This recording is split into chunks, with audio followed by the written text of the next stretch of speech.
Jeff Flake, who in a way is carving a brand for himself as a kind of more effete, soft-spoken John McCain, which is that he will inch out into the media to criticize how craven and dangerous and destructive and utterly out of control his party is, but then he'll vote with them. Remember that every time you see Jeff Flake talking like this. He voted for the skinny repeal.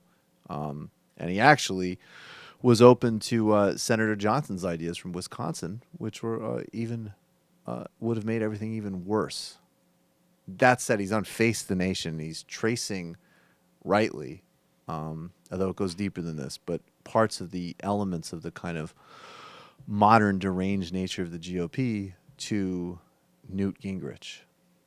Obviously talk about the president, and we'll get to that. But you say in the book, but Donald Trump is not the source code for our obsession with the politics of personal destruction.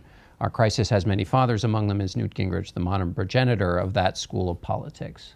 Well, I got to Congress in 2001, myself and Mike Pence, actually. We had run think tanks, conservative think tanks, in the 90s. We got elected together.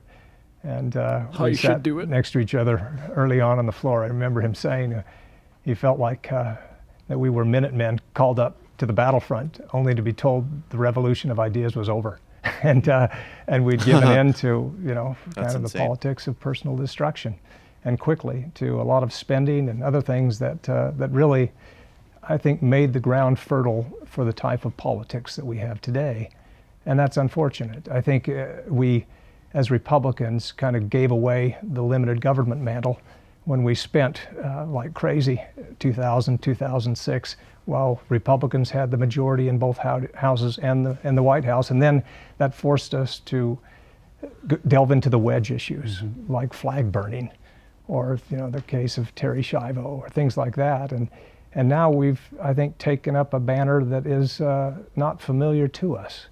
This one of intense nationalism and nativism and sometimes xenophobia. Why, what you're arguing here for is a standard that people maintain regardless. Why is it so hard to stick to that standard? Well, I think with the round-the-clock media coverage and social media now, it all kind of drives us apart. And I think, certainly the modern media culture values those who yell the loudest.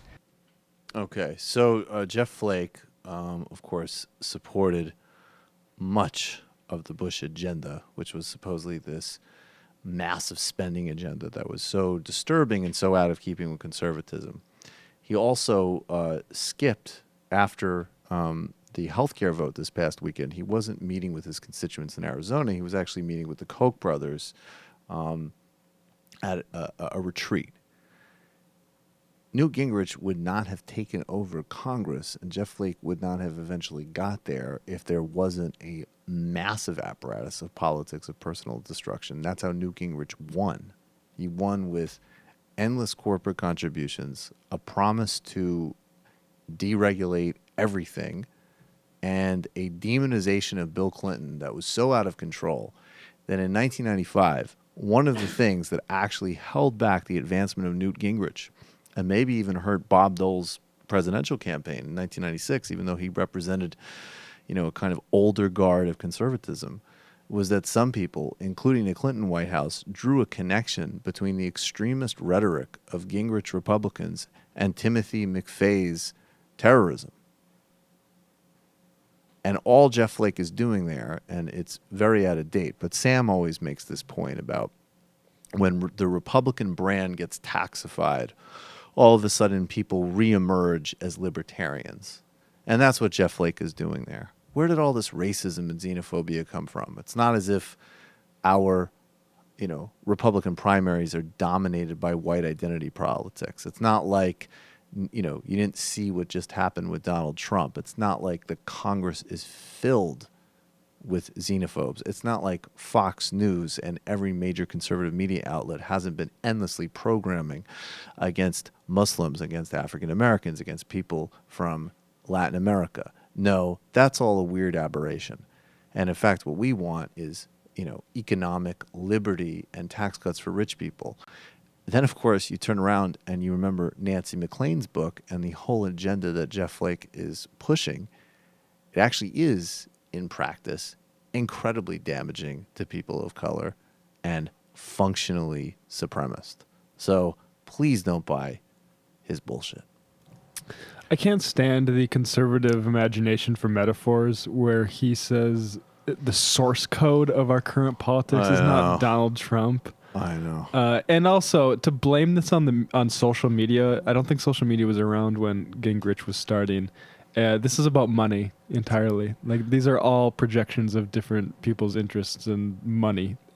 Primarily makes the BS defy gravity. Exactly.